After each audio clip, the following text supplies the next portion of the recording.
இது ஒரு shopping vlog தான். அக்கா வீட்டில் வந்து காது குத்துறாங்க. அதுக்காக பழம் வாங்க வந்து காஞ்சிபுரம் போயிருக்கோம்.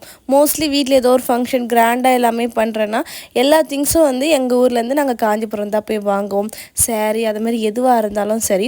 அக்கா வந்து கொஞ்சம் ஜுவல்ஸ் வாங்கணும்னு சொல்லியிருந்தேன். அதனால் ஃபஸ்ட்டு போய் ஜுவல்ஸ்லாம் வாங்கிட்டு அப்புறம் பச்சை பாஸ் போனோம். பச்சை பாஸில் வந்து புதுசாக தந்திருக்காங்க இல்லையா, அந்த கடைக்கு தான் போனோம். அங்கே வந்து ஒரு 2-3 சேரீ எடுத்தோம். அக்கா வீட்டு சைடில் வந்து சில ஃபங்க்ஷன் இருக்கிறதுனால அவங்களுக்கு கொடுக்கணும்னு சொல்லிட்டு அக்கா எடுத்தான். நிறைய கலெக்ஷன் இருந்துச்சு. எல்லா சேரீயும் வந்து சூப்பராக இருந்துச்சு. ரேட்டும் ரொம்ப கம்மியாக இருந்தது. நான் சேரீலாம் எதுவும் எடுக்கல. அப்புறம் கொஞ்சம் டாப்ஸ்லாம் பார்த்தோம்.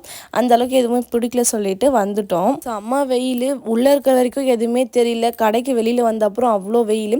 வெளியிலேயே வந்து இளநீலாம் வித்துட்டு இருந்தாங்க. ஆளுக்கு ஒரு இளநீ குடிச்சிட்டு அப்படியே பூக்கடைக்கு போனோம். பூக்கடையிலையும் ரேட் வந்து ஓரளவுக்கு நார்மலாக தான் இருந்துச்சு. காது குத்தலுக்கு தேவையான எல்லா பூவும் வாங்கிட்டு அப்புறமா பழக்கடைக்கு வந்து தேவையான எல்லா பழத்தையும் வாங்கிக்கின்னு எங்கள் ஷாப்பிங்கை முடிச்சுட்டு அப்படியே ஊருக்கு கிளம்பிட்டோம்.